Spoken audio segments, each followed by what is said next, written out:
হৰভোগত চুৰি ৰিক্সা সহ চুৰত আজি পুৱাৰ প্ৰায় 8:40 হৰভোগ আৰক্ষী থানা অন্তৰ্গত টেঙাগাঁও নিবাসী কলিমুল্লা নামৰ ব্যক্তিজনে আত্মীয়ৰ বিয়াৰ বজাৰ কৰিবলৈ হৰভোগত বজাৰত আহি AS 15ER 6029 নম্বৰৰ এই ৰিক্সাখন হৰভোগ আৰক্ষী থানাৰ ওচৰতে থকা শংকৰ মন্দিৰৰ ওচৰৰ PWD পথত ৰখাই থৈছিল।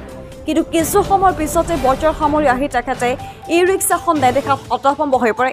তাৰ পিছতে তেখেতে নিজৰ আত্মীয় তথা বন্ধুসকলক লৈ বিচাৰ পত্ৰ আৰম্ভ কৰাত হৰভোগৰ বেকিনৈ পাৰৰ মাইহাং ধাবাৰ ওচৰৰ পৰা এই ৰিক্সাসহ চোৰজনক আটক কৰিবলৈ সক্ষম হয় আৰু হৰভোগ আৰক্ষী থানাত গতাই দিয়ে। ধৃত চোৰটো সম্প্ৰতি হৰভোগ আৰক্ষী থানা আৰক্ষীৰ জিম্মাত ৰখা হৈছে। এই সংক্ৰান্তত ভুক্তভোগী কলিমুল্লাই ইতিমধ্যে হৰভোগ আৰক্ষী থানাত দাখিল কৰিছে এজাহাৰ।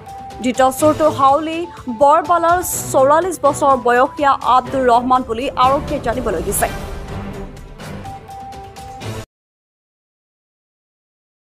নমস্কাৰ, মোৰ নাম কলিমুল্লা। মই হৰভোগ থানা অন্তৰ্গত ডেকাৰবৰী গাঁও টেঙাগাঁও পিলপিলিখন ময়ে চলাম। আজি আমাৰ হৰভোগ বজাৰৰ দিন। আমাৰ এজন চিষ্টাৰৰ বিয়া। পিলপিলিখন চলাই আহি থানাৰ সন্মুখতে সেই PWD অফিচৰ কাষৰ ৰাস্তাটোত থৈ কেনে আমি বিয়াৰ বজাৰ কৰিব গৈছোঁ। এখন দোকানত মাল লৈ আছোঁ আমি বিয়াৰ বজাৰৰ। তাৰে অলপমান পিছতে 10-15 মিনিটমান পিছতে আহিলোঁ। আহি যে চাওঁ পিলপিলিখন নাই। নাই মানে হোৱা লাগি গ'লোঁ আৰু পিলপিলিখন গেল ক'ত, কোনে ল'লে। পিছত আৰু সকলোকে আমি ফোনাফোনি কৰিলোঁ। যোৱাৰ পিছত এই জেকেট ব্ৰিজ নাপাওঁতে তাতে এজন আমাৰ ভাতিজা যাই কেনে বাইকেদি যাই কেনে পালে। মানে 10 মিনিটমান হৈছিলতো। ইয়াক ধৰিলে, ধৰি মানে দৌৰবা খোজাতে পৰি গ'ল, তাতে ৰৈ গ'ল। সেইবাৰ পুলিচ মাতালোঁ আমি। পুলিচক মাতাই কেনে পুলিচ গেল যাই তেওঁলোকক আমি সমজাই দিলোঁ চুৰটোৰ সৈতে গাড়ীখন লৈ আনি।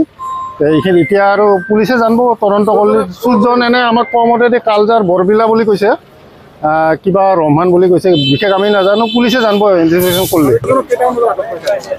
9:04 মান বজাত হ'ব অনুমানিক। এটা এই মাইহাঙৰ ওচৰতে মানে বেকিৰ ব্ৰিজ নাপাওঁতে তাতে আটক কৰা হৈছে। এইবাৰ পুলিচ মাতে, পুলিচক দি দিছোঁ, সমজাই দিছোঁ আমি। পুলিচে লৈ আহিছে থানাত এজাহাৰ দিম। এতিয়া আমি এজাহাৰ লিখিম, লিখি কেনে দিম।